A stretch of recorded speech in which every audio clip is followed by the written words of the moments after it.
I'm Ashley, And I'm Jasmine. and you're tuned into Ham Radio Stranger Things podcast. It's a ham radio. The Cadillac of ham radios.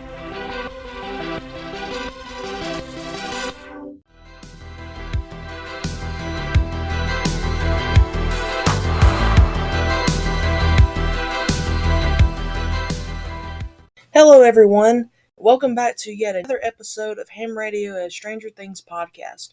We've got a great episode for you today as usual, but first, we have a little housekeeping to take care of, and I'm going to turn it over to Jasmine to let you know where you can find us on social media and where you can listen to the podcast. Thanks, Ashley. You can find us on Instagram at Ham Radio Media, all one word, on Twitter at HamThrough, on YouTube at Ham Radio Media, or using our handle Ham Radio 1983. We also have a Discord you can join, which is linked in the description of this episode. If you have a fan theory or question you want to share, you can email us at hamradiomedia@gmail.com. Ashley also has a fanfic on AO3 entitled Stranger Things College, which is also linked in the description.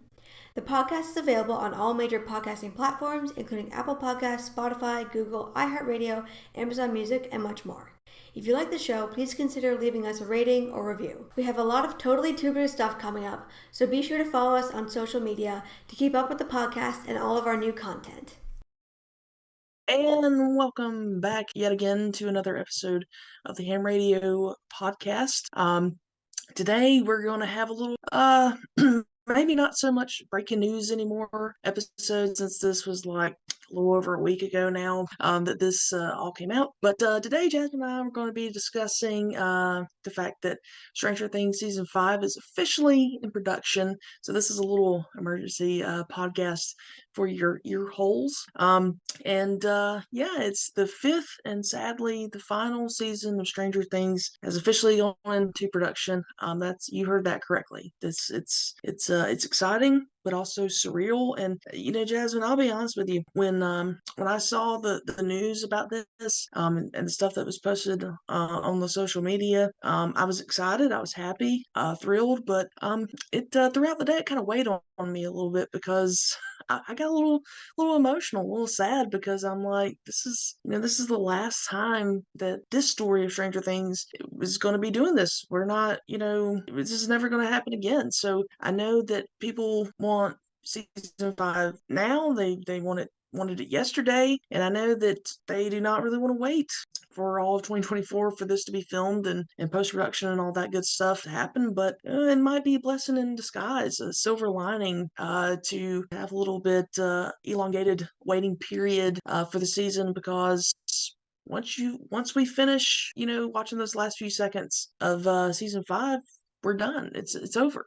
So we got to savor the flavor, as they say. So I'm going to kick it off by saying that Stranger Things official social media posted a group picture of the main cast and the Duffer Brothers on Monday, January the 8th. And interestingly enough, among those pictured were the Linda Hamilton, Jamie Campbell Bower, and Amy Beth McNulty, but not Eduardo Franco, who plays Argyle. And then a few days after that, we got a little bit of breaking news on the Argyle front, because apparently in an interview with the Steve Varley show, Eduardo Franco revealed that he will not return for season 5. He said that they didn't even call him, and as you can imagine, it sent the internet ablaze. And now I guess they're threatening to boycott the show because Argyle's not going to be there, even though I know that some accounts on social media,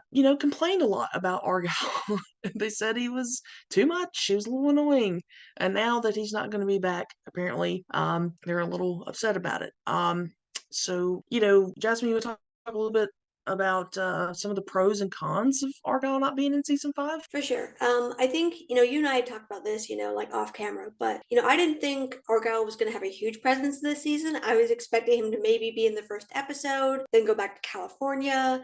And then, we'd probably see him show up along with like Eden and Susie, either in the last episode, like second to last episode for like the final battle type thing. But I wasn't expecting him to have a huge presence, in the sense that like, he's still in high school and he has a part part-time job, and he has a relationship with Eden now, and he's planning to go to community college in the fall, and he has presumably like parents and a family somewhere. So I wasn't, like he's not from Hawkins. So like I wasn't expecting him to stick around. The reveal that he's not going to be in the season at all though, or I mean like going forward, I did find that a bit surprising. Like my guess is they've pre-filmed, do you know what I mean? They've pre-filmed something for the beginning of the season.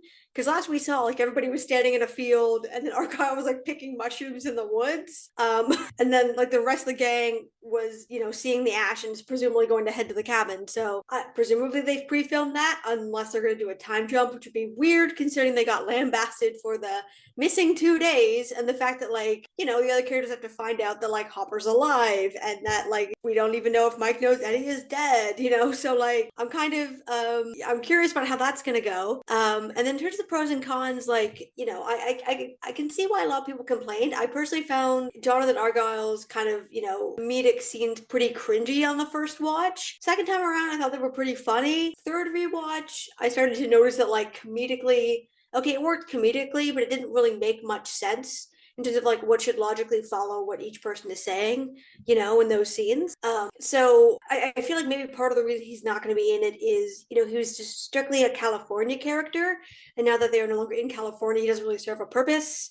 Although I did see people point out that, Argyle was more useful to the plot in season 5 than Jonathan was, which, they're not wrong. Like, Argyle does things that actively do help them. He drives the van, he finds the tracks, he gets them, to the pizzeria, the sensory deprivation tank, that he actually is useful in a way that Jonathan really isn't.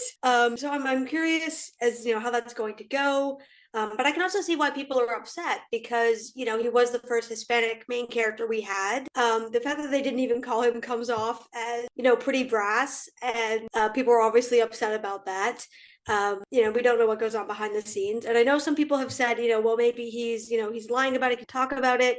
And that could be true. However, in cases where I've seen people do that, for example, with the whole, when Spider-Man was being filmed and everybody was asking like Tobey Maguire and Andrew Garfield if they were going to be in it, and they said no, and then they showed up. They were responding very positively. They were like, well, I'm not in it, but I think what they're doing is great. Where this was like, Eduardo Franco was like, makes me, I'm happy to know that people are like concerned and stuff. But, I didn't get a phone call, so I think that's it. Like, I think if he had signed an NDA or if that was the case, he'd be speaking much more positively, rather than just being like, yeah, I didn't get a phone call. So yeah, I can understand people on both sides of that. I like Argyle as a character. He's not my favorite character, but I do like him as a character. And I'm hoping we'll maybe get some dialogue from Jonathan or maybe Susie, because I do expect Susie to make an appearance at some point later on, just because they didn't need to bring her back in season 4 and they chose to. And her hacking skills, I feel like, are going to come in handy because I feel like it's likely they're going to need to hack something at some point in season 5. So I feel like that's going to come up. Plus, she's the love interest for a main character, and Dustin is an original OG character from 1. So, they're not going to be getting rid of his love interest, even if she just shows up at the end, kind of a thing. And then in terms of the pros and cons, I think there's some definite pros in that, like, hopefully Jonathan's going to have a more serious storyline, and will, hopefully be more like the character we've seen from seasons 1 through 3, because like he's not my favorite character, but like he went off the deep end in season 4, and we don't need another season of watching him go off the deep end. Like that's not, that's not interesting at this point. Like, hey, we've done that. In terms of cons, like I think, Argyle did add a lot of levity to the season, and they don't really have a character to fill that role, because I saw some people point out that like Dustin and Murray used to fill that role in terms of levity in the show for quite a long time, but as the show has gone on, those characters have become more serious, so Argyle was supposed to fill that role. And I've kind of seen people comment on how he was supposed to fill that role, but it came across cringy, or like because the rest of the show was so serious, like they're doing with such serious things, having this guy making jokes and smoking weed like didn't really fit with the rest of the vibe of the show, which I agree with. Like Jonathan's whole arc came out of left field, because there was every other character, you're like, okay, I could kind of see where you might, okay, how that could have happened. But with him, it was kind of like, where is this coming from? There was never any indication, in the 3 seasons we got prior to that was, what he wanted to do. I'm also interested about where they're going with Jonathan if they're writing Argyle off, because like I said, not my favorite character, but I'm genuinely curious as to where they're going here, because based on what we now know, Jonathan is starting the season in a pretty bad place, and I'm not quite sure where they're going to go with him. Like, he's starting off with like no friends because Argyle's going back to California, presumably. Him and Will aren't as close as they used to be because, as Will says, he spent the last year getting high instead of actually being there for him. He doesn't appear overly close to Elle. He's been lying to his mother for months. So, that's going to obviously create some tension. Hopper's been in Russia, you know what I mean? And he's not going to be pleased when we find out Jonathan's been lying.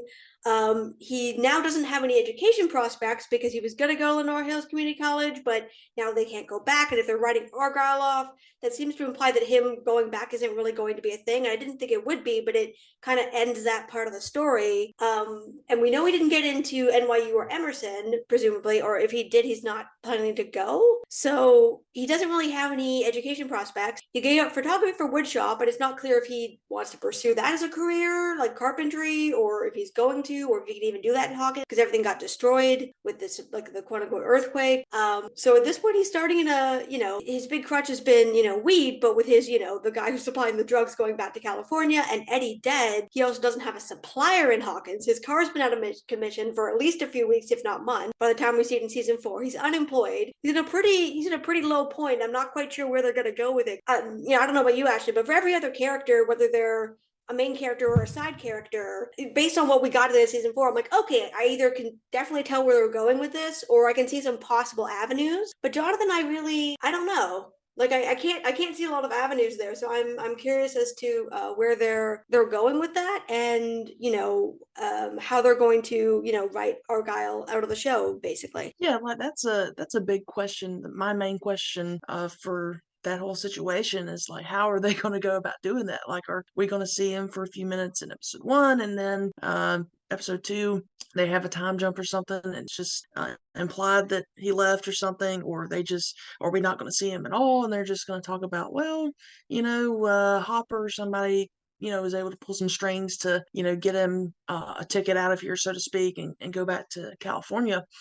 But for me, I think probably, there are for me some pros of him not being in season 5. I think one of which, maybe we will get our regular Jonathan as programmed and scheduled as we're used to in past seasons.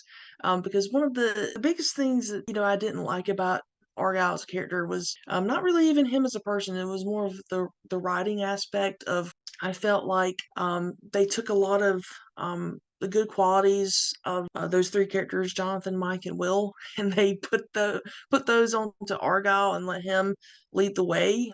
And I'm like, why are we doing this? Like, Argyle is some random guy that we just met like 5 minutes ago. Why is he coming up with this stuff? Why aren't our main characters here that we know are capable of leading the charge in these situations? Well, except Will, he's not. But but I feel like Mike and Jonathan, are, especially at least Mike is. I know Jonathan, had issues last season. But yeah, I'm like, why aren't they doing this? Why is he doing that? So I feel like that's one of him not being there. And 2, Argyle was supposed to be something of a comic relief last season. And I feel like with them all being back at Hawkins, and you do already have characters there who are kind of comic reliefs. You have Erica, Steve, Robin, Dustin, even though I know, it's pretty much a given that Dustin's going to be going through some challenges of his own next season. But the point being, like, you already have those comedic relief characters already. You don't really need an extra one, especially one like Argyle. I think that would be a little bit too much. I'm not saying that he couldn't help him out. He absolutely could, but I think in the grand scheme of things, it will be best for him to go back to California. But in terms of the Eduardo thing, I mean, I feel like, obviously, I don't know, what kind of conversations he's had with the showrunners and all that, but I mean, I feel like if he was told that he was going to be in for 2 seasons, then I could see, really him being very disappointed of not coming back. But also at the same time, if I were in his shoes, I would be kind of disappointed to not have received a phone call, to go back. But I don't think that's something that something we should worry about. That's out of our control. We just have to take it, for what it is. And I'm also sad for Jonathan, because Argyle's like his only friend. But, we kind of already know that Jonathan and Steve will, be having some scenes together this season, which I'm excited about, because to me, I don't think if their big thing is to tie up loose ends and come full circle, you have to be able to do that with your original characters from your first season. And I know that Vicky would be there next season, and Robin wasn't from season 1. She was from season 3. I get that. But I think in the long run, we'll probably see that having Steve and Jonathan team up probably is going to work a little bit better for both their story, their character arcs, and all that than maybe Argyle being there. So again, it'll be very interesting to see what they do with that. And I just want to say one last thing about the Argyle thing. So, Jasmine, I told you about this, but Eduardo Franco said like last year or 2022, after season 4 came out, that in the final scene of season 4, when Argyle's out there with the mushrooms, that when they were filming that, he kept trying to get up and go walk with the others, and the Duffer Brothers were like, "No, no, you're good."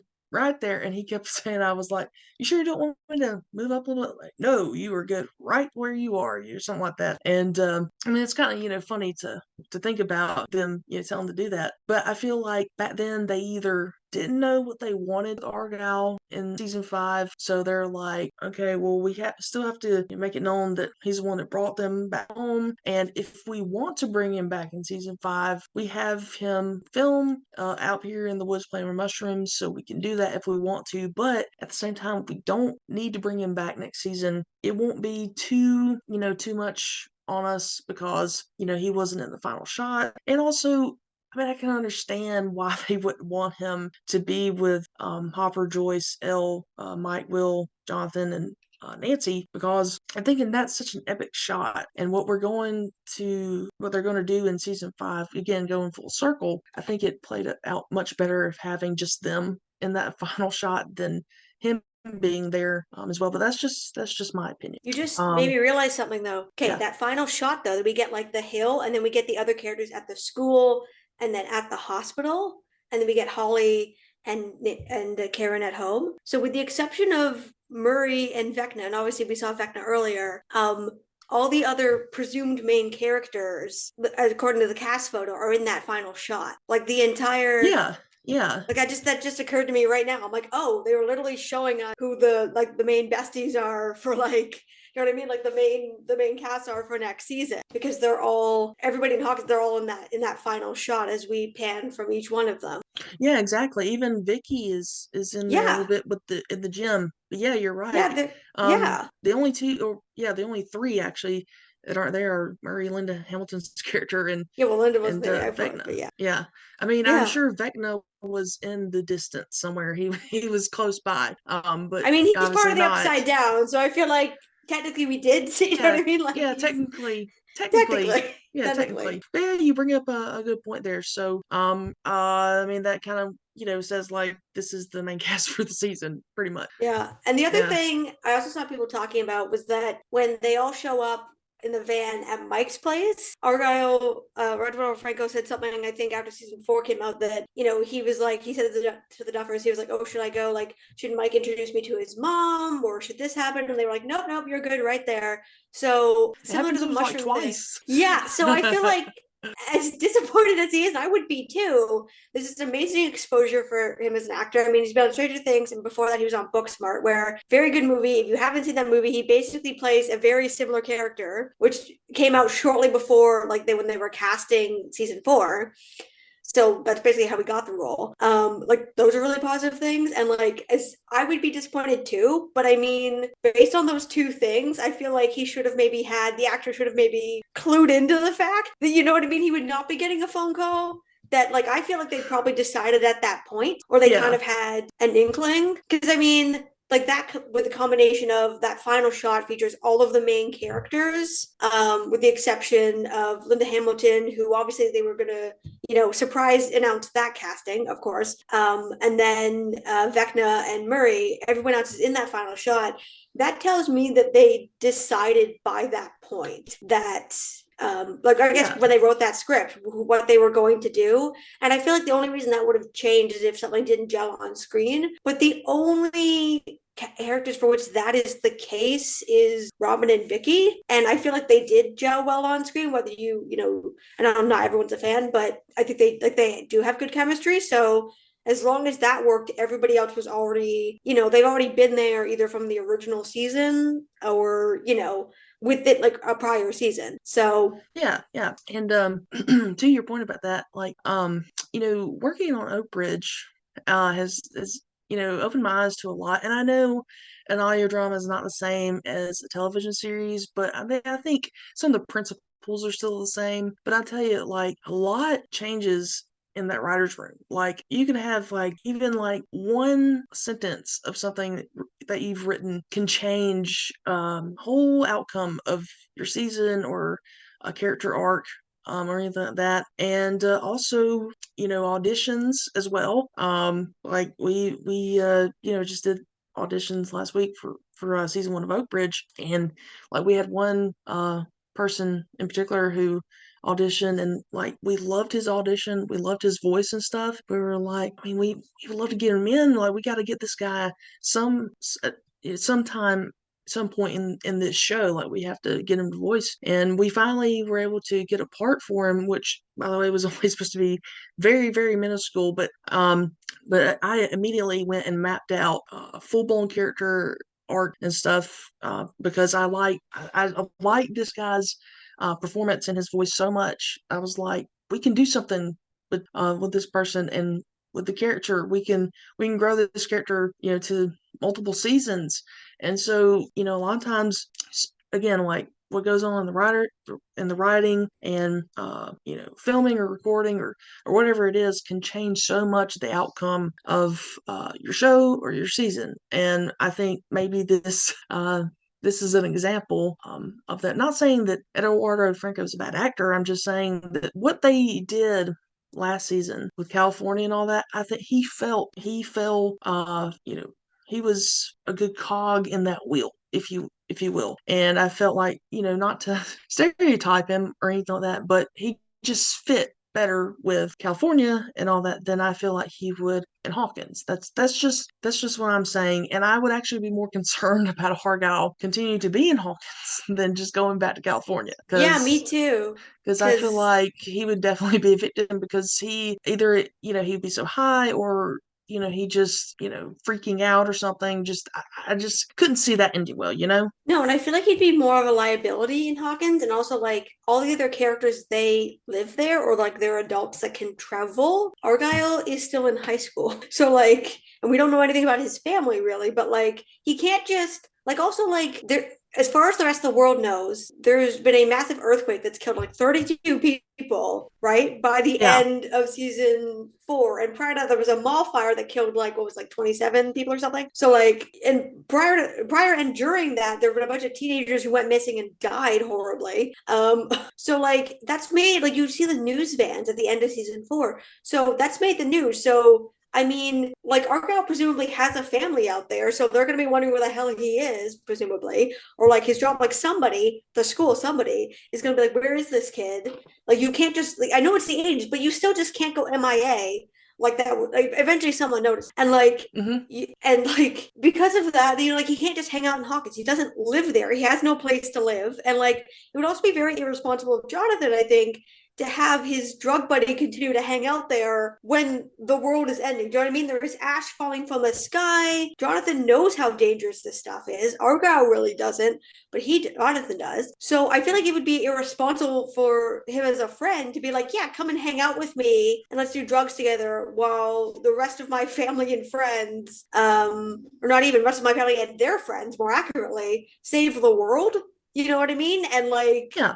I just feel like that would be irresponsible of him. And I also feel like Argyle and Eduardo Franco, like that character, is kind of a victim of a failed experiment where, I'll give the Duffer Brothers credit. They tried something different with season 4. They had a formula that they followed from season 1 to 3, and they decided to try something different with season 4. You had the California plot, you had the Nevada plot, you had the Russia plot, you had the Hawkins plot, right? They tried something different. They went with a different flavor. I think, as you and I have talked about a lot off screen, a big issue of season 4 is that because everybody was isolated and they couldn't write all together in a room, you couldn't have a Trisha writer's room. It was so delayed due to COVID that by the time they got there, they just had to go with what they had. There was no, like they could make little changes, like, in terms of like, being more colloquial with the dialogue or whatever, but they couldn't make big changes by that point. Like even the costuming, there's the blue jacket that Max wears, where the costume designer saw a video where she was like, yeah, if we do it again, we would have changed that color because it's a lot brighter and we wanted darker colors to represent what Max is going through.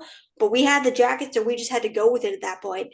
So, like, I'll give them credit. They tried something new. Had COVID not happened, I think they probably would have made a lot of changes to that script, or a lot of stuff would never have made it to screen, because being in a writer's room, it would have been like, okay, well, like the logic of the plot holes or the stuff that didn't work would have come out more easily, you know?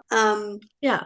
So I think it's kind of the result of kind of a little bit of a failed experiment where, like, I feel like the Hawkins plot worked really, really well in season 4. The Russia plot worked pretty well. Like there were definitely some rooms for improvement, but I think it worked as a storyline. I think Nevada worked pretty well. Again, room for improvement, but worked pretty well. Not Hawkins, the California plot didn't really work past the first episode. I think, I mean, I know a lot of people enjoyed it. I didn't mind it, but it kind of dragged. It didn't really serve much of a point, apart from picking up Elle. So I think it's kind of the byproduct of a failed experiment there. Like they now recognize, okay, we tried it didn't work, and we have to, go back to the formula. And it's not something we're planning to do that anyway. Like, this head's going to come full circle. They planned it out in advance. So, I think if maybe that storyline had been written differently, or COVID hadn't happened, maybe he would still be part of that role. Maybe it would have gone differently. But yeah, I think it's just kind of a byproduct of that. I don't think the actor did a good job. I mean, you totally buy Argyle as you buy him being sincere, I think. So I don't think, I mean, he's a good actor, and I hope he finds other really amazing work. The other thing that you brought up, Ashley, that I think is a good point is that, like, with Argyle's presence, because a lot of stuff was given to him, Jonathan became literally useless. Like, at least in past seasons, he had something that contributed to the plot, but you take Jonathan out of season 4 and the plot doesn't change at all. You know what I mean?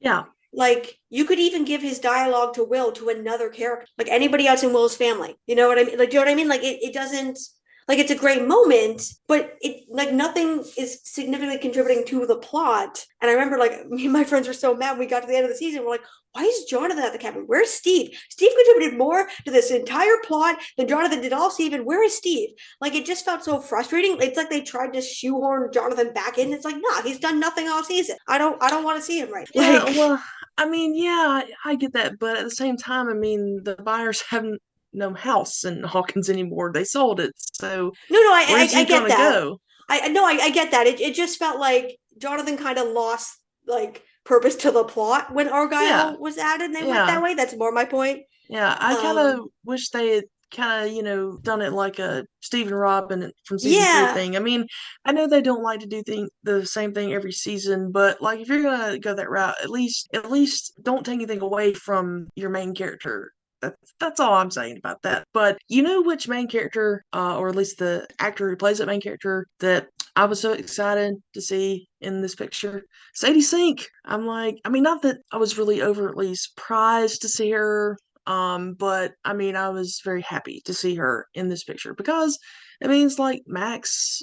I mean, they said that Max is going to be back next season, but at least we know that it's confirmed that we will see Max hopefully in the first episode. Now how she's going to be all next season, that again, that's another interesting thing. But I know that Max is actually, believe it or not at the top of people's favorite character list in this show, but I like Max. I mean, I think Wait, why are people hating on Max? Max is a great I character. I Like, what's I've seen people post stuff on social media and stuff about they don't like her. I don't know. I mean, I feel like Okay, in Sadie season Sink's two, performance should have won all the awards last season. yeah, well, Like, I'm sorry, but this like, is like before, like pre-season 4 stuff. Like, okay, I could kind of see that. I mean, yeah, her like like I said, her her season character introduction, 2 will be yeah, abrasive. her character But introduction in season 2 wasn't the best. I'll give you that. I'll give you that. But I feel like by season 3, she's a pretty good character, and like season 4, she's a phenomenal character. Like, yeah, yeah, I mean, she carried a lot of a lot of the weight on season 4. I mean, I know a lot of people, don't like to say that, but I feel like if it had not been for her being there when you have Elle and Hopper and everybody else gone, I don't think even the Hawkins plot I don't think would have been nearly as good as it was. So I mean, she yeah. absolutely Her and Millie did carried an that excellent season. job. Like her and Millie carried Yeah, that season. Like, well, Millie carries the season like pretty much every season. I yeah, know people yeah. don't like to hear that either, but it's the truth. Like, I'll be honest with you. If the character of Eleven did not exist in this show, despite how much I love the other characters, I mean, it would really suck. Like, I don't think this show would be, as good as it is. That's just my opinion. Oh, I agree. Like and I think Elle has a perspective, a very interesting perspective on the way she sees the world that no other character has. That's interesting. And like Millie Bobby Brown, the way she emotes with her face, with no lines. Like she has very few lines in season 1. And I remember seeing an interview with the Duffer Brothers where they said they had such a hard time casting Elle because so many like I mean, these kids were like 10. They don't know how to, they're so young, they don't know how to emote without speaking. And Millie Bobby Brown at like the age of like 9 or 10 could do that. Like she was talented even then. So like, yeah, of course she carries the show. Like that's an incredibly difficult thing to do even as an adult. Like no, from a young age she could do that. So like, yeah, her and Sadie carry that. I agree, I completely agree. Like I have a lot of favorite characters of the show, but yeah, no, nobody in terms of performance. I don't think personally anybody tops them for me anyway. Yeah, and granted, I think season 4 in terms of 11, again, I love 11. Like she's one of my top 3 characters. But I'll admit, like season 4, even 11 was a little bit, or at least her arc this season up until she got her powers back was a little but again, that's nothing on Millie Bobby Brown or 11 as a character. I mean, again, it's writing, but who I'm really really looking forward to, probably one of the biggest mysteries for me, other than what the Upside Down is, who's Linda Hamilton's character? Like, who's she gonna play? Evidently someone with a lot of importance to the season or ending of the series, because she's not only she in the picture, but we also don't know the name of her character yet. So there's tons of theories about who she could be playing, and they're all kind of within the same realm. But I these are some of my theories. Like, could she be someone who is associated with Brenner? Or the original lab Project Indigo, or a government agent? Could she be a scientist that Murray knows, helps everyone figure out, what the Upside Down is? Maybe Murray is like, hey, I know this woman, like I know she can help us figure out what this stuff is. Or maybe Murray's ex-wife, something like that, or Brenner's ex-wife. I mean, the possibilities are endless, and I know we covered this several times, but I think this picture maybe puts a little bit more about her character into context, and the fact that she's sitting near Jamie Kimmel Bower, who of course plays Vecna, and Brett Gelman, who plays Murray. So I feel like if the placement of these people is significant, I feel like maybe she's associated with either Vecna or Henry, or Murray. Yeah, for sure. I think there are like a lot of possibilities, and the internet's running wild trying to figure that out. I mean, I know you've shared yours. Mine are, I feel like it's either one of the ones you've already said, or maybe she's a reporter, somebody that Murray knows from his old days, back when he was like, like a reputable journalist. She could be a potential love interest for Murray. Maybe she comes looking for a scoop, or it could be, she could be both. She could be somebody that was associated with the show project, who could be, having a cover, or a science journalist, or like she's a scientist that Murray knows because he interviewed her for something back in the day. Could be any combination. I thought of her being his ex-wife today because I remember, I think, that thing they did for Netflix, I think it was Beyond Stranger Things, based off the first couple of seasons. There's a part in there where Brett Gelman talks about how Murray's original backstory was how he was married and he has a kid, and when he was a reputable journalist, something went wrong where like he lied for a story, or he didn't fact check his source enough, or something happened, and so he wound up being like completely disgraced. His ex-wife divorced him, the kid, he's not in contact with his family anymore, and at that point, it wasn't clear if that's okay. Is that just a part of his story that hasn't been revealed on screen yet? Or was that part of the original idea that's, now been scrapped, is no longer canon? Since we don't know, do you know what I mean? Like, there's a possibility that, like, maybe that's who she is, because the fact that we haven't gotten a name or a fake name or a description, like we did for Jamie Campbell Bower when they gave out the fake name and the fake description prior to season 4, the fact that we haven't gotten that for her character tells me anyway that, like, something about her name or something about it, even giving a fake description would give away too much. So I'm wondering if that is part of it. It's like, well, her last name being Bowman would give it away, unless she's got back to her maiden name. But you know what I mean? Like, something, maybe that's come up before. Like, something about her name must have come up before, or something, for them to still be keeping it a secret and not doing a fake description. Unless they don't want to do it for just one character, but I mean, that's possible too, but I kind of lean on them telling us anything would give away too much. So that's, another thought that I had. But truly, the possibilities are endless. And speaking of actors that appear in the photo, we also see, as Ashley said, we also see Amy Bethanotti, who plays Vicky.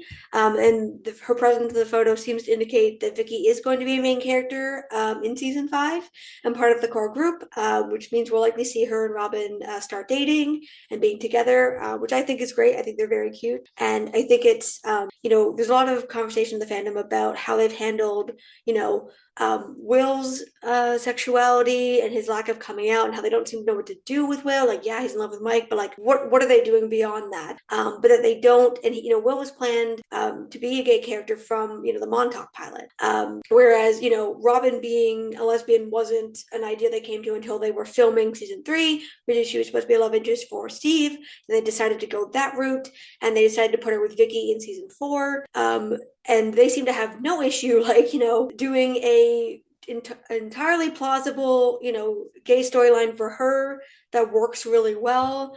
So it is surprising that they don't seem to know what to do with Will, since they've had this on the books since Montauk. But I'm really excited to kind of see the evolution of that storyline, and see, Robin and Vicky date, and, how, kind of Steve and her friendship with, with Robin, and kind of seeing Steve and Vicky become close. I also think it'd be really cool if part of Will's coming out storyline was linked to that. So like, to him seeing Robin and Vicky being a couple and being happy together, if that was part of, helps him come out and see that there's, life beyond Mike, and hopefully him finding a love interest of his own that's able to love him back, and that kind of being part of his arc. I think that would be a really cool way to segue into that. And I'm also excited for Vicky to have more screen time and more complexity for her character, because the actress who plays her was previously played the lead in Anne with an E, which was like a very well beloved show, and she has a lot of range and depth as an actress, which I think the little bit we saw of Vicky didn't really show. So I feel like some people hate on her character, but it's like, well, you haven't actually seen what this actress can do. She's a very good actress who has a lot to give if given the right material, but we saw her so briefly in season 4 that I feel like we didn't really get to see that. So I'm excited to see more of that. And then also, based on this photo, it looks like Karen Wheeler is going to be part of the main cast and the action this season, which implies she's going to finally find out about what's been going on. She clearly knows it's not snow. We can see that on her face. and she's part of the main gang. And I'm really excited for that, particularly because a lot of people have commented on how Mike and Nancy, as the seasons have gone on, seem to have issues expressing how they feel, saying "I love you." And a lot of that tying back to the fact that Karen and Ted are not in love, and they're unhappily married, and they don't really talk about things in their family. Like Mike and Nancy are hiding people in the house and no one notices or talks about it. Like the people they love died or went missing and then reappeared and no one talks about it in that family. So it'd be great to see her become part of the main cast and find out what's really going on, and see her and hopefully Mike and Nancy connect and talk, and maybe that's kind of a segue and a way forward for them to be able to express themselves more in their relationships and how they're feeling, and kind of part of their evolution and their character growth. So personally, I'm really excited to see that. Ashley, do you want to talk about some of the other stuff we can see from this photo? Yeah. So, assuming this pic is of the main cast, who assumably this is will be episode 1. Like, who do we think we'll see Jamie Kimmel Bower as first, Vecna or Henry? That's what I'm very interested in. Because I mean, you can't really tell really, because they'll have him in makeup and all that for Vecna, so it doesn't really matter about the hair aspect or anything like that, or his appearance in this photo. But yeah, who do you think we'll see first, Jasmine? I mean, I think it could go either way, but we kind of know that they are going to do some flashbacks with Henry in the lab prior to the massacre and all that. But I'm kind of leaning, if we're talking about episode 1, I'm kind of leaning more towards Vecna, but it could go either way. Yeah, I'm kind of leaning towards Henry just because of the snippet we got from the crawl was that we hear rustling and a child's voice singing a familiar song. If that's something to do with Will, I think maybe it's a hybrid. How we saw in the flashbacks from this season, the kind of the way Henry looked when he first got to the Upside Down, before he became Vecna. I feel like it could be a hybrid where it still looks like Henry, but he's becoming Vecna, like that middle stage between what we saw, in the flashbacks and then in the present in season 4. It could be that, or it could be a flashback with Henry, from the lab days. I'm kind of leaning more towards that, or it could be kind of all through where we're seeing, pieces of him as Henry at the lab, and then when he was a child, and then also Vecna in the present. I mean, I think we're probably going to, I feel like we're probably going to find out, where Vecna has crawled off to, so to speak, by the end of episode 1. I'm guessing they're probably going to do something like, how there were some shots in season 4 where, like the bat would screech and then we'd cut to Vecna and his eyes would be like pop open, right? Like one of those things. I feel like it's going to be a cut right at the end or something where like somebody will say something and it'll cut to where Vecna is. One of those like, he's back. That's kind of, so I'm leaning towards Henry. But it could be a mix. Yeah, I agree, and good point about bringing up him when he's freshly burned after he first enters the Upside Down, because we don't really know when he made the full transformation into Vecna. We're never given that information. Hopefully, we will be next season, but I kind of hope that we get him, whether he's Vecna or Henry.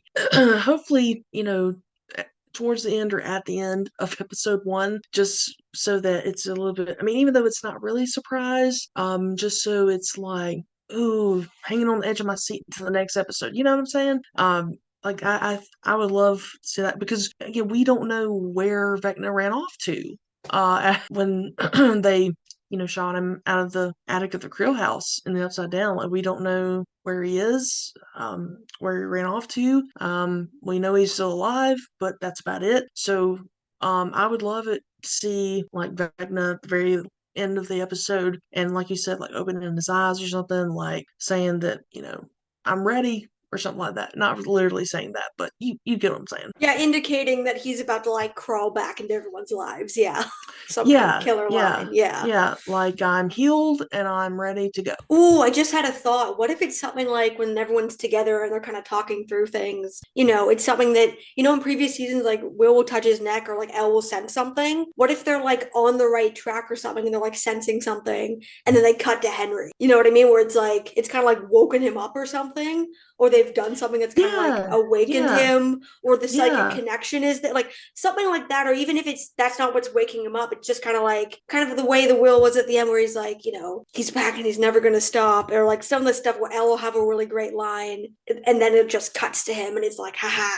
Like Yeah, something yeah, like that would be cool. yeah.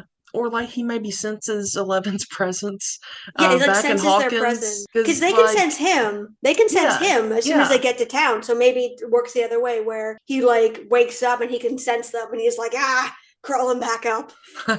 Yeah, yeah. Like That's why it's the crawl, because he's like I crawling know. the entire episode, and then at the end, we finally Like see him. I know.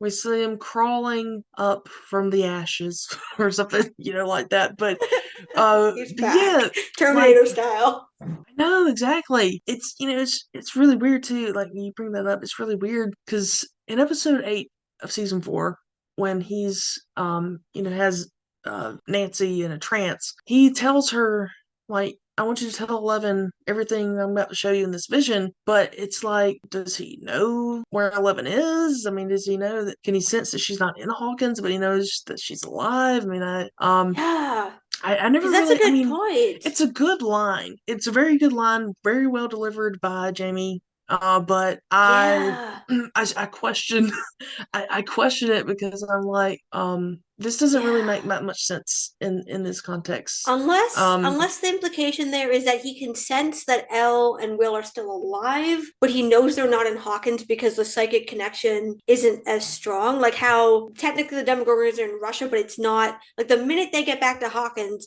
they both are like, oh no. Like Will senses the minute they cross that line, so does Elle. So I wonder if he can feel that they're still alive, but not, or he's assuming they're still alive. But he can sense that the psychic connection is not as strong until they get back there. I don't know. That's a really good point though, because like unless of course. Because we know he can get into what do you call it? We know he can get people's memories and stuff, and presumably he's gotten into Nancy's, unless he just heard the characters talking about the fact they're trying to get a hold of. But then yeah, if they're trying to get a hold of the buyers, it's like, well, like that's indicating they don't know if they're alive or dead. So yeah, that's a good point. I don't know. yeah, it's weird. Again, a good line, very well executed, very well delivered, but I don't really understand the full context behind it. But wow, Jessica, can you believe that was only for the first day of filming? Like when they were Yeah. sending stuff out. Like I mean, they posted stuff like most Yeah. most of the last week, and that was just day one. That was day one. That was day one. And then on Tuesday the 9th, we got some more behind the scenes pics from Rostov himself. And it's all from episode 1, like we're saying, like this is like we're getting so much content, you can't even keep up, So according to the photos we've got, Robin and Steve's hair, as predicted, has gotten bigger as usual. We were chatting the other day about how the characters, their hair gets bigger and bigger every season as the 80s goes on. And I honestly love their hair, their outfits in that picture. It's probably my favorite out of what we got. And I like that Robin's outfit seems to show that like she's coming into her own as a person. And I love how we've seen her evolution from, when we first see her at Scoops Ahoy to kind of more of her style and her kind of coming into her own as season 4 goes on, and now going into season 5. I like that she's got kind of like a punk rock meets Mary Jane type vibe going on. And it feels more like as she's become more comfortable with herself and her sexuality and having, friends that support her, she's able to kind of express herself more through her clothing, her hair, instead of playing a character, playing a part, which I think so often people do, especially when you feel like you have to hide who you are, coming into your own and be like, yeah, this is me. If you don't like it, keep it moving. Like, this is who I am. And I like that I always love when you see these little things that express through their costuming, through their hair, their makeup, where a character is, because mentally, because it really helps kind of, set the scene and the vibe and what we're supposed to be getting from that character, all of the visual clues. So those are some things I really loved. What about you, Ashley? Yeah, I mean, it's, also talked about this the other day, but, I am by no means a fashionista, but you would think that as much as I love to talk about the lore and, the plot and everything and the conspiracy stuff and all that kind of stuff associated with Stranger Things, I actually love each season to speculate about the fashion and what they're going to be wearing and, kind of what they're going to be looking like and hairstyles and all that. So I really love that we got to see at least at that time Joe and Maya in their respective characters outfits, and of course Thursday we got some of Gaten Matarazzo as Dustin, which we're going to talk about in just a bit. But yeah, I love that we're getting that already, and I love their outfits. It's really cool to see that they're letting us see at least what they're going to be wearing now. Brendan, our former producer who helps out with our edits and stuff, he was texting me and he's like, I'm kind of disappointed. I kind of wish they'd show us Hopper or Elle or Mike or characters like that, and we can see what they're looking like. And I'm like, well, you're looks like you're just gonna have to be disappointed. I said, because that's not their thing. They usually don't like to show us them. As of lately, it's been like Steve, Robin, Dustin. That's usually sometimes usually Erica, but usually those three are usually who they love to show in these sneak peeks or whatever you want to call them. I don't know why, other than they're just good people, if that makes sense. Well, I think I kind of do though, because I think they're characters where you can show what they're wearing and how their hair is without giving away the whole plot. Yeah, yeah. Like they're showing us stuff that fits with what we already know. Whereas some of the characters that like Brendan was kind of disappointed that we didn't see, it's like if they reveal what they're wearing even in one scene, they have given away a big part of where we're going or the plot. So I just feel like I agree with you. They're going to keep that under wraps as long as possible so as not to spoil anything. Yeah, exactly. It's like, for example, in season 4, if they had showed us Millie Brown wearing a wig of that buzz cut, like it would have given away that she was back in the lab or a lab doing something. Even though on Stranger Things Day of 2021, when they released like character outfits or whatever, that little video, they had her putting her arm up, which implied that she was going to get her powers back. But that is what it is. But yeah, I mean, I agree. Like, even if they were to show us Elle and show us her growing her hair back, I mean, that implies, number one, a time jump of some sort, or number two, implies that she's staying in Hawkins, she's not going back anywhere to continue training or whatever. I mean, I know that's a loose way to put it, but yeah, I agree. Those characters, you don't want to just do that all the time, because it does give pivotal plot points away. So also on Tuesday, there was Ross Stuffer amongst the photos that he posted. They're in like some room that looks like maybe a lab, or maybe Robin's house. It looks like bunker or something. A lot of tidbits there. Some you said like Murray's house, that it looked kind of like Murray's house. Like a basement or something. People were thinking Yeah, like yeah. lab, bunker, someone's basement, maybe the basement Robin's place. I know people said Murray's, but you and I talked about that. It's like I don't see why they would, like, if Murray can travel to them, why they would travel to Murray's. You know what I mean? That seems kind of unnecessary. So I kind of lean toward either Robin's basement, because you brought that up. I was like, oh, I hadn't thought of that. That's a really good idea. Or maybe they're hiding out at the old lab. Like we know Hawkins' lab was shut down. Maybe they've taken refuge in like the basement of the lab, and that's become kind of like their hideout, because we presumably there is going to be a large military presence in Hawkins. They're going to have to hide from like a lot of people, like an increasing number of people as time goes on. So maybe they're hiding out there. Although I thought of this today. If any of these theories are true, holy crap, are we doing a lot in episode 1? Yeah, Because yeah. like, are we somehow getting from where we ended season 4 to the military took over Hawkins and we're hiding out in the basement of this lab? Like, that's not just like that's that's supersonic level of speed from point A to point B. So if that's Yeah, that's where we're yeah. going, woof. I know. And well, either way, it's a hideout and it's not Hopper's cabin. But you bring a good point about that. Is assuming that all of the characters are there. You know how like very badly ironic that would be for 11 to be like this place that was a prison and that to her and the most awful things that happened to her personally and then with the massacre and everything and she just relived all that and to have to come back here to this place for safety against my now adversary who's his little world is bleeding into ours and all that. You know how bad, like how more traumatic that would be for her. Like that would be absolutely insane So if that's the traumatic. case. Yeah, and to that point, I feel like they would only do that if it was absolutely necessary or Elle wouldn't Right. be with them. But then you wouldn't really, unless Hopper, I mean, Hopper's not going to leave outside. And I don't think when everything comes out about what happened in California and Nevada, I don't think Joyce is leaving Jonathan or Will's side unless she has to. So I don't think they would willingly separate themselves. So you bring up a good point. If they're doing that, I don't see Hopper and Joyce willingly be like, yeah, let's go over there. I think they'd be like, hell to the no. We're not doing that. I know.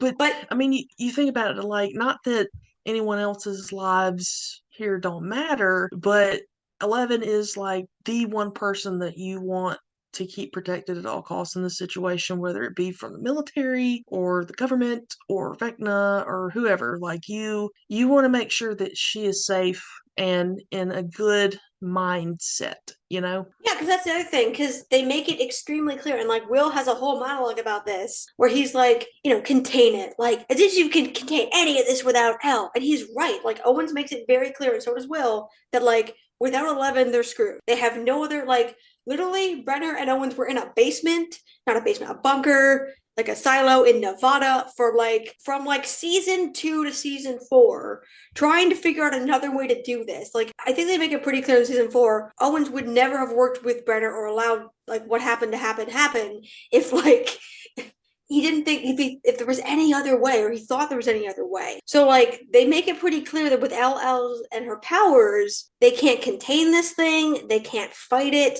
Everything the military is doing is just going to make it worse. Like without her, you cannot do this. And also they want to keep her safe. So it's like safe physically, but also safe psychologically. No one wants to see her get hurt. And also if she's freaking out and she's being like traumatized, I mean, she's not going to be able to use her power. You know what I mean? She's going to like curl up in a small ball in the fetal position in some closet, and they're going to like, it's like, well, there we go. Like now we're just done now.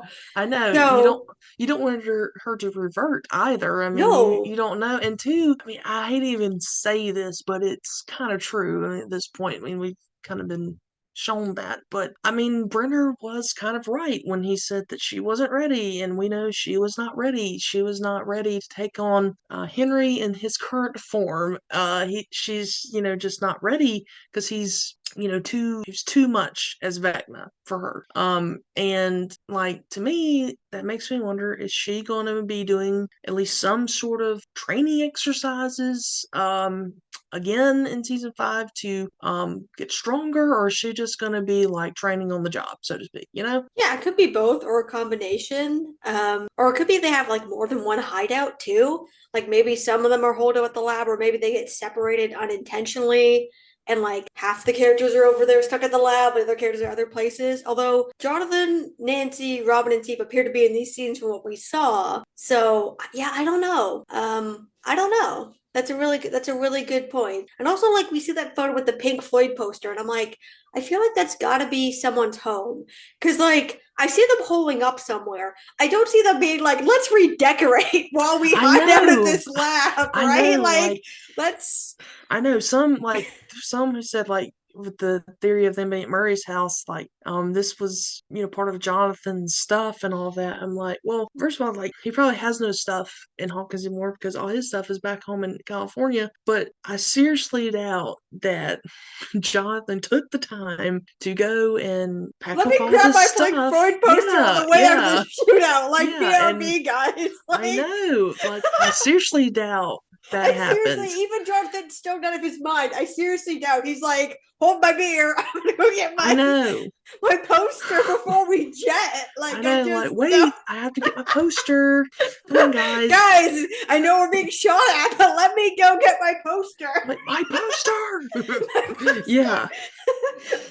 But so this album, the Wall album, one of the songs in there, probably like a big song for Pink Floyd, is Another Brick in the Wall, which is, it's kind of a creepy song, and the video is even weirder. And it's, warning for anyone who wants to go watch it. It's on YouTube. You can go check it out. We watched that in psychology, and when I was in high school, it totally would not be allowed in a high school setting today, because of a certain scene in it. But it's basically saying we're all just a brick in the wall. Life has no meaning. Basically, Henry Crow's monologue from episode 7 of season 4. And so I feel like, that thematically, fits in to Vecna and his whole MO and his whole philosophy. So I feel like it's a good Easter egg, Yeah, it's definitely a good Easter egg. And for all we know, it's in like the background of one shot. Do you know what I mean? Yeah, yeah. Like, it's Blink and on you miss it. somebody's, it's on the wall of someone's basement, but it's in like one scene and people are going to be hunting for it. Or it's going to wind up in like a still shot of like a promotional shot with it in the background or something. Yeah, yeah. But yeah. Then there was another picture of what, looks like maybe a control room It's or a video, something. That actually. was It's a video of yeah, someone a video, hitting a a rubber rubber chicken. chicken. And it was funny, but I was like, what the heck? I hope Right? this is actually in the show and not just, something that they had and just playing around with. I would love to see it in the show, like Steve hitting it or something out of boredom because they're, or wherever they are. And They're waiting, yeah, and they just keep yeah, hitting the rubber chicken, and someone finally goes, "Do you hit that rubber chicken one more time? I'm gonna hit you!" Like, stop with the rubber yeah, chicken. yeah. And Um, so no one really seems to really know where this is. And some have speculated control room at Hawkins' lab, but there was a theory on X or Twitter or whatever you want to call it about it being possibly a high school radio station. I have it pulled up. I can read to you the theory. That was actually like someone found this on Reddit and posted it to Twitter. And the theory says, quote, I initially thought it was a music recording studio, but the equipment didn't seem right. I then figured it might be at the high school if the teens have access to it. A high school radio station made sense as a base of operations for the teens, which also harkens back to the 80 Club from season 1. And they had a picture of the room, and then next to it they had a picture with a Google search 1980s radio station, and they got it off of Pinterest. And there's we'll try to get this posted into the show notes for you guys so you can see it if you haven't. yeah. Do you know And who the it user does. was? So the user on Twitter is Byrhop, Byrhop. But the user on Reddit is puzzled-drive2805. That is on the Stranger Things main Reddit page if you're on Reddit. And I mean, it kind of does check out a little bit, but I think the most striking thing about it is the seemingly family photos on the walls. That's the one that keeps getting me, because without Yeah, that, I'm like, okay, the rubber chicken could have just been something they were messing with, or a makeshift siren. But the family, there's a family picture where it's clearly a family photo of people with like brown hair, like to the right of that rubber chicken. And I'm like, you would not have that at Hawkins' lab. You would not have that in a lab control room. Like, the whole thing is that like those people gave up being in contact with their families and friends to do this. Owens outright says that. I think Burgess says that at one point too. So like I think the radio station has a lot of merit, or something like that, because yeah, you would have family pictures if it was a radio station or somewhere you were voluntarily like going to, where you would like go home at the end of the day kind of thing. So I feel like that theory has a lot of merit. yeah, I do too.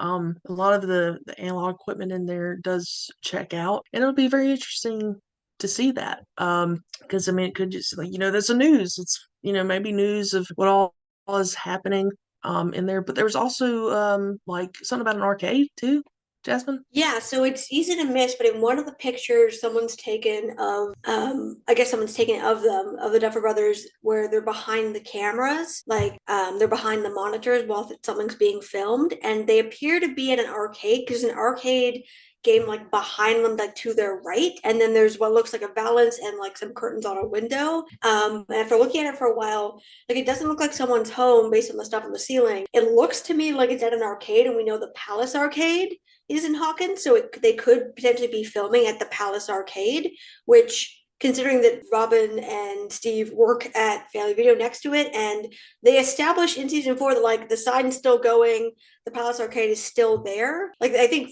Max even says like, no, I'm pretty sure Eddie's not at the arcade to someone on the phone. I think there's a good chance they're filming at the Palace Arcade.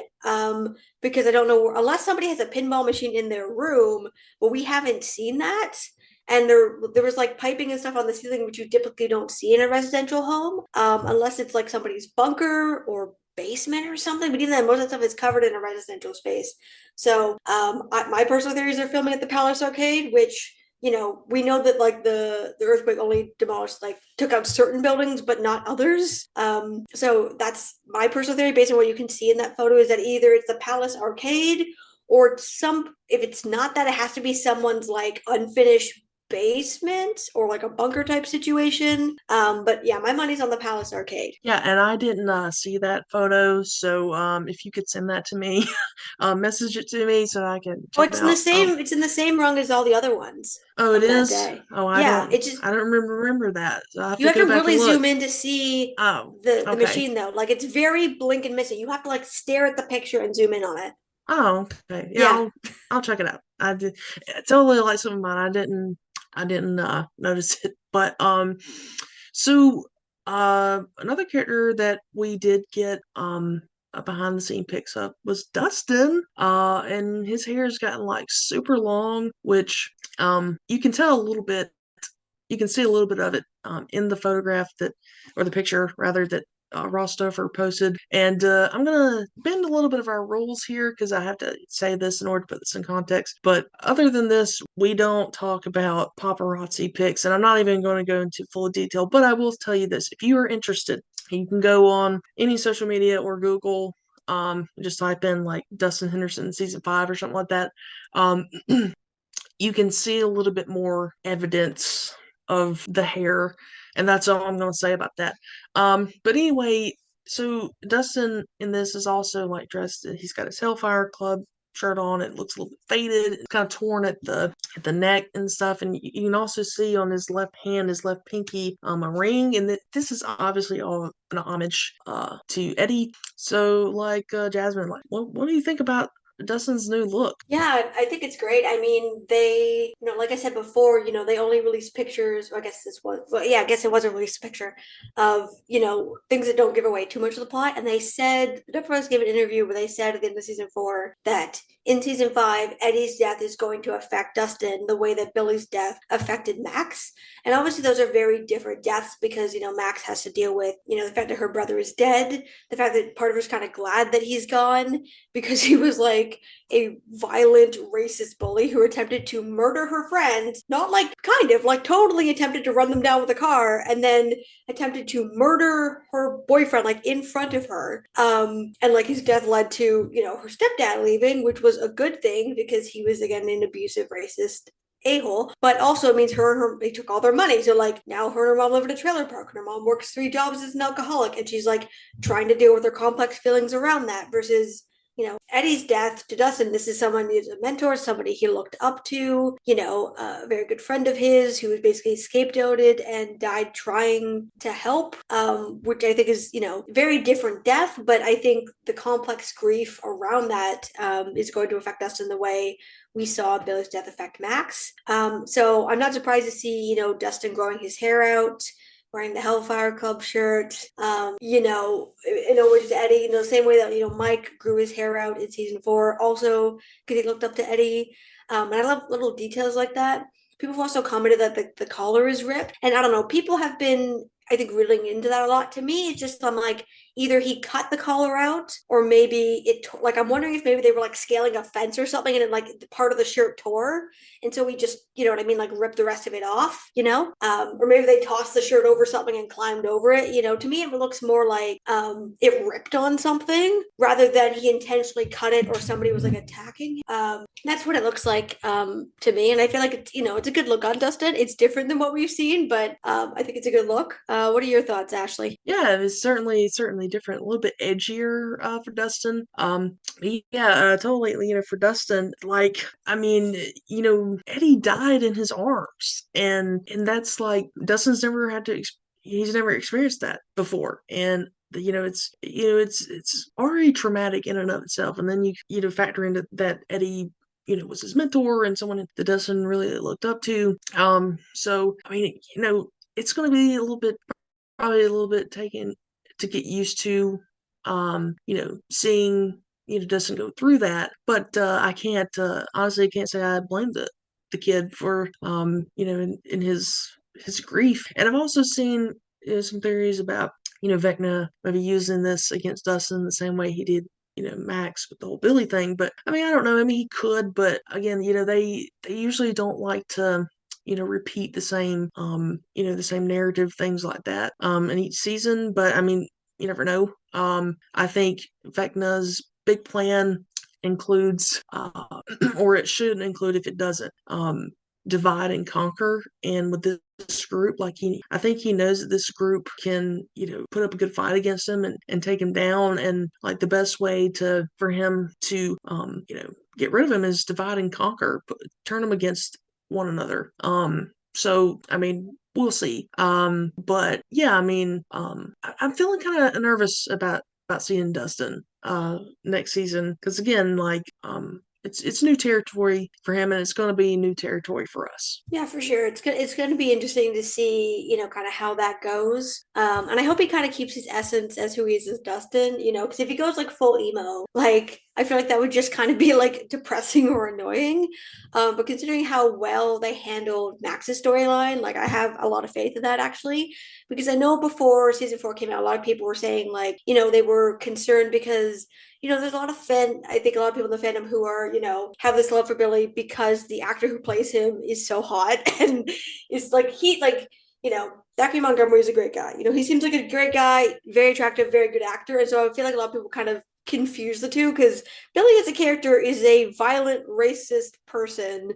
You know what I mean? And like, yes, we see why he's like that. We see that, he's being abused, and he started off fighting it and trying to stand up for his mother, and eventually he warped into this person after years of abuse, which does happen. But I think the show also has a lot of good examples of characters who have also been abused, who choose, instead of lashing outwards, to find ways to deal or to cope or to express what they're going through in other ways. So that's not, it's not a straight line.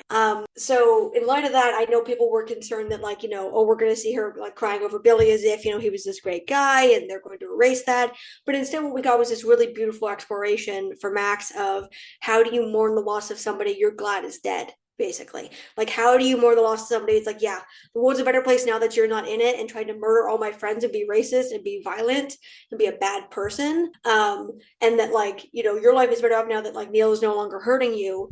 And yeah, my life is better off without Neil in it. But the consequences of that are complicated. And like, as she says in Dear Billy, she wished, like, basically, she wishes they could have had a better relationship. She basically wishes they could have had the relationship that she has with Steve, that older brother, that that loving older brother kind of relationship. So I think they handle that really beautifully, and that's an exploration we don't often get to see for a complex character like that. And also similar to Elle's journey, in that we saw her with Brenner, right? Like, different relationship, but I saw so many people comment after season 4 aired that they're like, we rarely get to see in media representations of women and girls being like, what you did to me was messed up and not okay, and I don't forgive you, or I can forgive you to give myself peace, but it doesn't make it okay, and I don't have to like pretend like it is. When Brenner tries to get her to like, forgive him, and she's like, nope, and just lets him die. And I think that season showed so clearly why those two are best friends and do need each other, because they could have helped each other so much, but they were separated. And so, we got these really beautiful, complex explorations of these themes that we often don't get, explored for women and girls in media. So as part of that, I actually have a lot of faith in that storyline for Dustin, because if they can pull that off, I think they can pull off having him more in Eddie and seeing how that's going to affect him and change the way he dresses, maybe change his personality somewhat, but still maintain who he is and being true to Dustin. So it's a difficult line to walk, but they pulled it off with Max, so I think they could pull it off with Dustin too. I have faith in that based on what we've seen. And as a lot of we also take listener questions on this show. Not the best segue there, but we're going to go with it. And we got a listener question on Spotify from one of our recent episodes. So we did, as some of you may know, we have an episode talking all about Stancy that we've released parts of. And for the first episode that we did for that, called An Unambiguous Sign of True Love, all about Stancy Part 1, we had a user named Amelia who asked us, who do you ship? Jancy, Stancy, Ronans, or question mark? Ashley, would you like to share your thoughts on that? Well, I guess if in terms of shipping, Malevolent, hands down. I mean, you take a look at our YouTube channel, I think you'll see that. But I like Lou Max as well. But yeah, Malevolent is definitely my go-to. Right on. All excellent choices. I think for me, as is probably pretty evident from that episode on that series, that me and Ashley and Cameron did together, I'm a big Stancy shipper. I was for like the first, 2 seasons, and then it's like, okay, I kind of had to let that go because it seemed like that plot was over. And then it made it come back in season 4, and I'm like, all right. At this point, I don't ship Jancy. I did at one point, but after like kind of how season 4 went down, I'm like, yeah, not on that train anymore. I think Ronans is an interesting, fandom ship. I think, in terms of like, I love seeing Nancy and Robin together as friends, like platonically. Like, I really like that pairing, and I like that they're friends and that they can kind of like explore that more in season 5. I'd love to see that, because people have pointed out, she hasn't had a close female friend since Barb died, and the only other friend outside the group we see her be close to is Fred, who promptly dies. So it's great to see her have another female friend she can confide in. And also, I think it's great for her to have a friend that's more, sex positive and feminist than Barb was, because, I'm not here to hate on Barb or disrespect the dead, but I mean, Barb flip-flopped a lot on how she felt about Nancy dating Steve, and she kept kind of flip-flopping around, which is like, given Nancy a lot of guilt because of what happened to her. So I love that Robin is someone who's very much like, do what makes you happy, as long as it's not hurting other people, and, very, like a supportive friend, towards, obviously Steve and Nancy, but just like Nancy being happy in general, and, being happy in her decisions. So I love that for her. I love that for those characters. In terms of the other ships, I also ship 11. I think they're super cute. Big Lumax fan. Love Lumax. They are also adorable.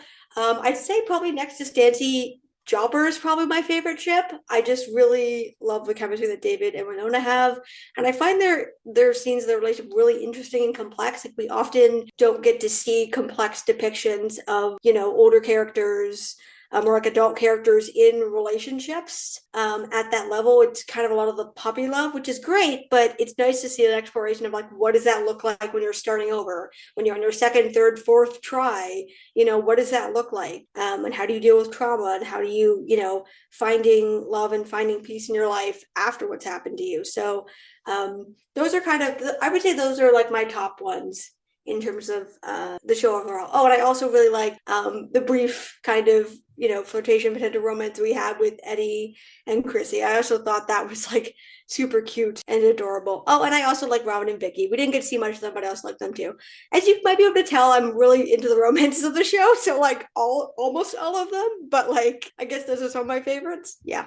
So basically all of them? Is that what you're saying? Almost all of them, I guess. Okay. I guess I can't pick. I guess the just- answer to that question is I can't know. pick. So, like, I was trying to pick, all but of like them. I cannot pick. Apparently, is what we're learning tonight. It's okay. It's okay. This is our show, Jasmine. You can say whatever you want. It's okay. All right. So, we're going to play a little game real quick. Try to get through this because we do have like one more thing to discuss today that I want to. But I just thought this like a few minutes before we started recording, and we're going to be doing this like whenever we have like little episodes like this, where it's like more freestyle and stuff. So I thought it'd be really fun. And this game is called If I Only Could, I Would. It comes from the line of Run Up the Hill, like if I only could, I would make a deal with God. But in this, we'll be saying, if I only could, I would blank. And it's something like if you were a showrunner, something you would do differently, or if you're one of the characters who maybe made a poor decision, and if you were them, maybe you wouldn't have made that or something like that. So I will be doing the one for this episode, and we do this again. Jasmine will do hers. So without further ado, I'm going to give you mine real quick. I'm not going to stop to analyze anything. I'm just going to read it to you and tell you what it is. And then after that, Jasmine, we talk about it for a little bit.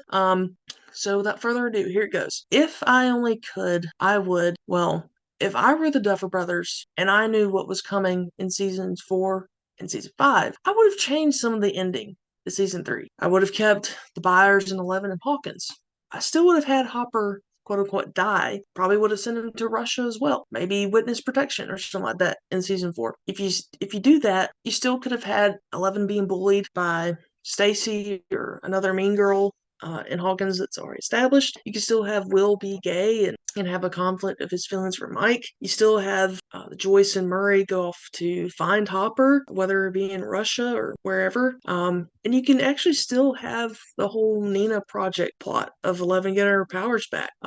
You could still have Jonathan, Mike, and Will learn about Elle being in danger and go to find out she's in Nevada and go out there to save her. I mean, yeah, it would be a stretch, but most things in this show are. And you could even have Argyle. Like, you could maybe have Jonathan's car break down on the way. They have to pull into a Surfer Boys Pizza in Nevada, and that's where their adventure kicks off. And you could still have the same ending that you planned for season 4 if you did that. Now, the only thing that might change by restructuring this and doing it this way was maybe you have Vecna figuring out that Eleven is still alive in Hawkins, but even that would have played out a bit better maybe than the roller skate incident, and Owen's coming to her rescue in that regard. You flip that and have him come be like, hey, so we need to get you out of Hawkins now, and I can't tell you anything, but we're going to Nevada. And I'd just like to end in this by saying, as I've always said, and I stand by this, I love that they did something different with season 4, but nevertheless, these are some of the changes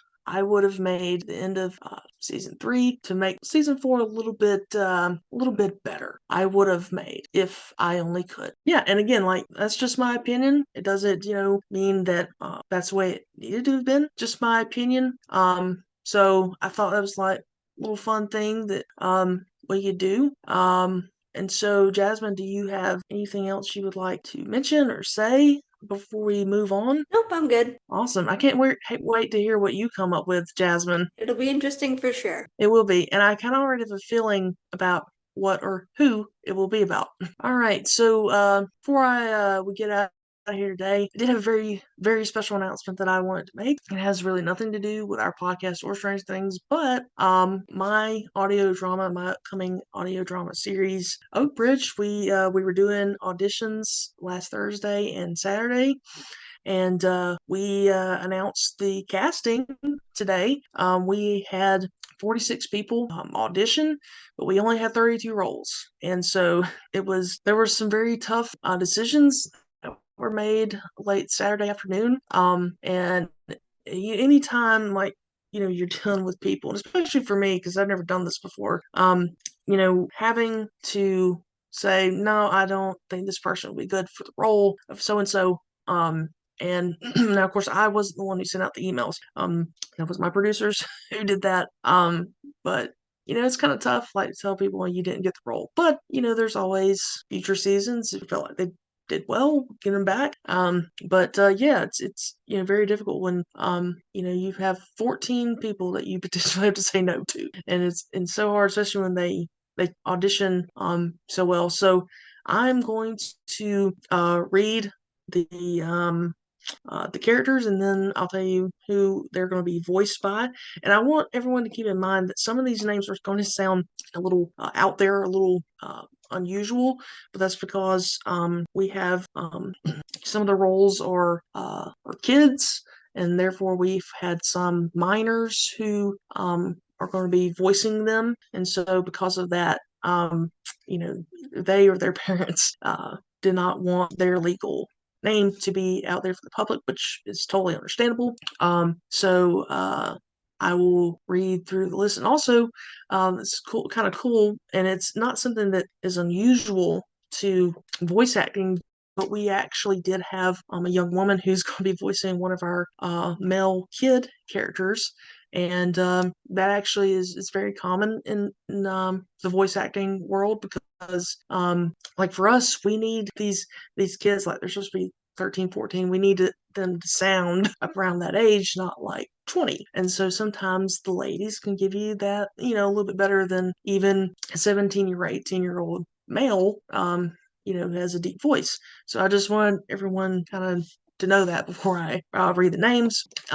But we have Connor Howard as John Jack Sheridan Harris Jr., Monica Wolfkill as Julia Ingram, David Sword as David Ingram, Sarah Velarde as Josh Ingram, Rachel Anderson as Samantha Sam Ingram, Ari Cafarata Jenkins as Doug Fletcher, Jay Rome as Trevor Drummond, Yukiko as Evelyn Evie Nichols, Caitlin Cole as Claire Carmichael, Andrew Wade as Stanley Spunky Spinecki, Justin Clouser as Sheriff Lamar Morse, Angel Kabarlik as Officer Jimmy Lopez, Remy Zavard as Peter McGowan, Brian Murphy as Mayor Gary Carmichael, Gina Moravec as Rita Sterling, Carrie Hampton as Valerie James, Michelle Calhoun as the scientist, Joseph Bly as Ernie Rosenstern, Katie Marie Bly as Mildred Rosenstern, Anita Kelly as Natalie Stewart, Jessica Cruz as Monica Prescott, and then we have Havish Ravipati, sorry if I'm mispronouncing the name, Stephanie Bauman, Jens Pizzatola, Tyrus Rayner, R. Mike Kelly, Arlo Hannafay, Gavin Wales, Cassandra, Mitch Kay, and Jeff Moore as the other townsfolk. Wow, that's a mouthful. But there you have it. There's our cast, including our main characters. But it's our cast for season 1, and I'm very pleased with our selections, and can't wait to when we get to recording, which begins soon. And we'll post this in the description of this episode, the Oak Bridge social media account, so you can keep up with all updates of the show. But I just want to take the time to congratulate every one of our cast members. They all did a really good job in the auditions, and it's not just about how their voice sounds, but how they performed in the audition, and we thought they did really well. And so I'm really looking forward to hearing what they do in the recording booth, and hearing how the show turns out. Awesome. And we are so excited for you, Ashley. Do you want to tell the people when Oak Ridge is going to be available for them to listen to? So right now I don't have a specific exact date, but we are aiming for the summer of 2024. So you will be able to listen to all 10 episodes. I know they're going to be released weekly. So you'll be able to hear them at least 10 weeks in the summer. But again, we'll be posting all those details as they come available. Awesome. Well, I, for one, cannot wait to listen. Yes, and for our listeners out there, I hope you tune in anyway, of course. But this show it's influenced greatly by Stranger Things. I put my own spin on it. It's not a complete carbon copy of Stranger Things, but it's certainly inspired by Stranger Things, but also other cool sci-fi stuff like the X-Files and Twilight Zone and Twin Peaks, things like that. And I'm really excited. It's my like my baby, and it's just working on it, whether it be in the writing or the auditions, or now going into recording. again, like I said earlier in this episode, it's put a lot of things into perspective of maybe why the Duffer Brothers or Stranger Things showrunners have made some of the decisions that they have made. You like to think when you're going into this stuff that it'll be easy and you won't have to, but you will. And so it's really opened my eyes up to more of the behind the scenes goings on in the industry. Right on. Well, it's always good to get like another perspective, as we try to understand, how, basically how the sausage gets made, how decisions get made. And it's always good to have another perspective. And I'm personally really excited to see how Bridge turns out and to hear everybody. So congrats again. Yeah, and I think there's a third. Yeah, the three people who are actually Canadians, who are going to be in the show. They don't really. All right, I represent. know they don't sound like straight up Canadian. I mean, like you can tell like some of what they say is a little bit, but and then we actually have a couple of the cast who were either born and raised in Ohio or live in Ohio. And the show is set in Ohio, so that's good for authenticity. And we didn't even put that like as a requirement. I mean, we put like what the show is about.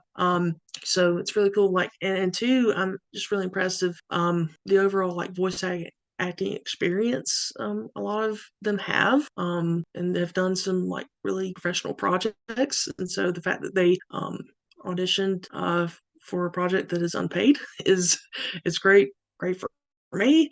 And I'm really excited to get it out there to the world. Right on. Well, like I know this has been your baby, so we're all very excited to see it turn out. And everybody should check out Oak Ridge when it comes out this summer. And we're going to be including links to all the things we talked about in the episode today. Those will be in the description if you'd like to check any of those things out for yourselves.